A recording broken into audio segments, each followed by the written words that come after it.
This is Simon Russell Beale, and this is IdeasTap.com. The director of the Bridge project, Sam Mendes, is a very old colleague of mine, and we've worked together now for 20 years. Horrifyingly, 20 years we've worked together. So in a way, it was like coming home for me. I acted a lot at school and a little bit at university. I went to university. And actually the decision to become a professional actor was actually quite late. And I sort of toyed with other ideas. I trained as a singer, an opera singer, but I was terrible. And that wasn't the only reason I decided to change to acting. I decided that that's what I really wanted to do, was to act. So I must have made the decision when I was about 22, I think, to become a professional, or try to become a professional. My first auditions were terrible. I mean, I knew nothing. I sang, at one audition, I remember I sang The Sun Will Come Out Tomorrow from Annie for an audition for I think it was a pantomime. Not knowing it's usually sung by a little girl. That was one of the most embarrassing ones. Because I didn't know anything about musicals. I just got a bumper book of musical songs and picked one that sounded sweet and sang it.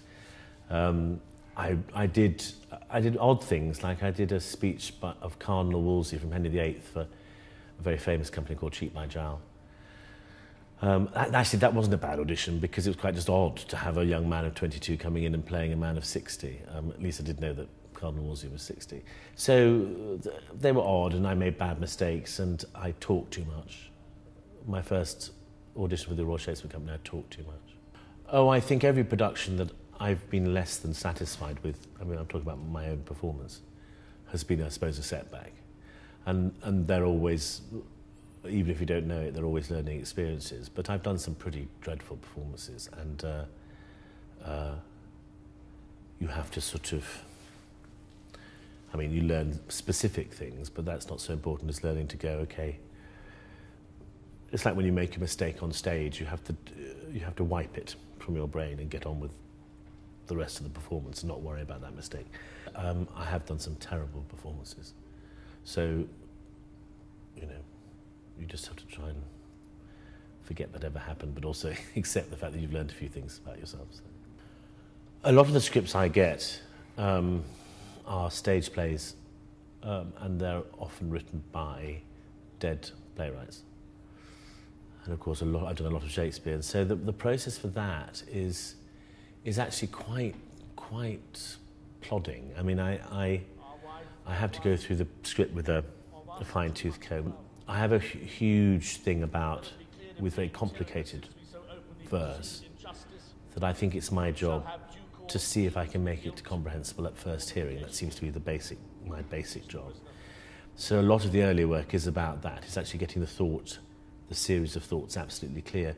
And that's actually easier said than done. It's more complicated when you dig into these plays about what precisely that person is thinking.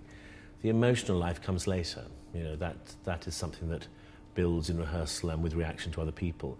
But the process that you do by yourself is about working out the sequence of thoughts, really.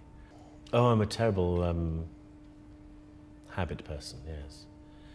Everything has to go on the same time, same sequence, all clothes. And I have to put my makeup on at a particular time, if that's why I have to go in about